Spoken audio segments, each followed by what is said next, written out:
Ninguém será privado de direitos por motivo de crença religiosa ou de convicção filosófica ou política, salvo se as invocar para eximir-se de obrigação legal a todos imposta e recusar-se a cumprir prestação alternativa fixada em lei.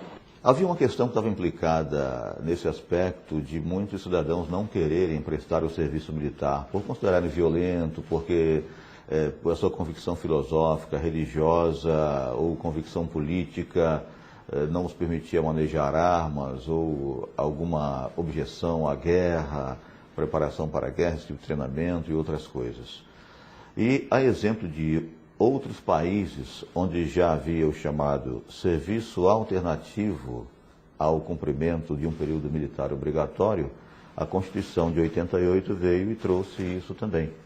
Então, garantiu que o cidadão que por convicção de crença religiosa, convicção política ou convicção filosófica, ele se recusasse a prestar o serviço militar naqueles moldes estritos de treinamento militar para a defesa ou para a guerra, lhe fosse garantido uma alternativa para isso. Então, ele não deixa de cumprir um serviço que é obrigatório, mas um serviço fora desse regime militar. Então, a Constituição criou o chamado serviço alternativo ou prestação alternativa.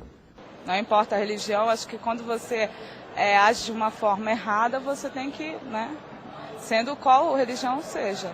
Temos, por exemplo, casos que a televisão já mostrou de emasculação, de castração daquelas crianças lá no Pará, que foram feitos segundo os que executaram esse crime por motivos religiosos. Ora, a lesão corporal é crime, o homicídio é crime. Então, isso é intolerável. Não se pode invocar uma crença religiosa que esteja fora desses bons costumes para se furtar a responder pelo crime cometido quando esse crime está descrito na lei penal ou para uma responsabilização civil quando essa ilegalidade civil também está descrita nas leis. A diretoria que vai ficar à frente da NPR nos próximos 2 anos tomou posse no último dia 14. Autoridades dos 3 poderes da República prestigiaram a cerimônia. A solenidade foi realizada no auditório Juscelino Kubitschek, na sede da Procuradoria-Geral da República. Com 92% dos votos, o atual presidente da Associação Nacional dos Procuradores da República, Antônio Carlos Bigonha, foi reeleito por mais 2 anos. A votação realizada em 14 de abril na sede da associação e nas unidades do Ministério Público Federal de todo o país também elegeu os 10 novos diretores da NPR, o Colégio de Delegados e o novo vice-presidente da associação, o Wellington Cabral Saraiva, que assume o cargo antes ocupado por Lívia Nascimento Tinoco. Em seu discurso, o presidente da Associação Nacional dos Procuradores da República falou sobre as prioridades deste segundo mandato. Entre elas, aproximar ainda mais a atuação do Ministério Público Federal dos interesses da sociedade. Ele também reforçou a importância do segundo pacto republicano no que diz respeito ao disciplinamento de tramitação das medidas provisórias. É lamentável que, após 4 anos de campanha salarial perante o Congresso Nacional, as carreiras jurídicas não consigam sequer incluir suas propostas legislativas na pauta de votação do plenário da Câmara dos Deputados, pauta reiteradamente trancada pelas medidas provisórias. É lamentável, sobretudo, porque sabemos que o Poder Executivo já resolveu todas as questões salariais de seus quadros por meio da medida provisória. Optamos pela via democrática do Parlamento e fomos colhidos pela inércia. Penso que devemos lutar, todos, por melhores práticas em toda a administração pública, inclusive na gestão dos interesses administrativos do Parlamento.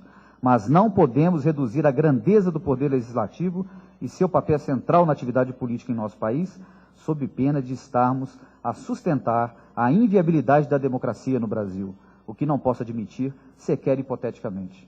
No discurso, Bigonha reforçou a defesa ao Parlamento e criticou as intervenções dos poderes executivo e judiciário no processo legislativo, não só na forma de medidas provisórias, mas também pelas súmulas vinculantes. Consideramos que afigura-se como um grande risco para a democracia o avanço do Poder Judiciário sobre as atribuições típicas do Parlamento, sobretudo a criação da lei em sentido estrito, sob pena de grave deficiência de legitimidade. Ademais, o Supremo Tribunal Federal, mesmo diante da alta dignidade de seus membros, não está dotado dos mecanismos necessários para o processo majoritário.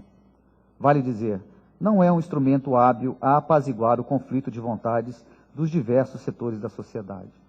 A edição de súmulas vinculantes, em clara sobreposição ao legislador, pode gerar, como tem gerado em casos como a súmula das algemas, manifestação unilateral, autoritária e deslegitimada. Várias personalidades do cenário político brasileiro estiveram presentes na posse da nova diretoria da NPR. Entre elas, o vice-presidente da República, José Alencar, o presidente do Senado Federal, José Sarney, e o procurador-geral da República, Antônio Fernando Souza. A importância da NPR não é de hoje. A NPR tem um papel importante na própria formação do perfil que resultou na Constituição de 88.